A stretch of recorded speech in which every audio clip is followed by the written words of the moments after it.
Social মিডিয়ার একটা post দেখে আমি হাকোমাকো খেয়ে গেলাম। সে তার মায়ের জন্য বলছে, মা তুমি আমাকে ভালোবাসা দাও, টাকা দাও, কিন্তু সুখটা দিতে পারো না।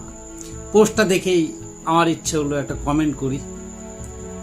কমেন্টে আমি লিখলাম যে দেখো ভাই, তুমি যে মা বলছো সুখ দেয় না, তার জন্যই তুমি এই আসমান আর জমিন তুমি দেখেছো।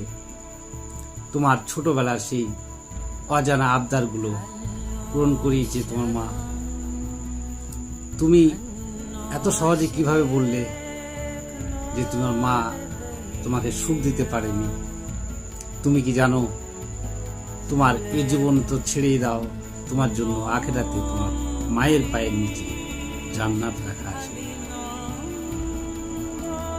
আমি আরো বললাম, একটু ভেবে দেখো, হয়তো খানিকক্ষণের জন্য তোমার মাথায় ঠিক নেই, তবে এই পৃথিবীর শ্রেষ্ঠ কোনো ভালোবাসার মানুষ থাকলে সেটা হলো মা। আর তুমি দিনের কথাও ভুলে যাচ্ছ। আল্লাহর আরশ থেকে যার পায়ের নিচে আমাদের জন্য জান্নাত রেখেছে, তুমি তাকেই ছোট করছো। আমার কথাগুলো যদি ঠিক মনে হয় আপনারা অবশ্যই জানাবেন, যদি মনে হয় ভুল বলেছি সেটাও জানাবেন। ধন্যবাদ সবাইকে।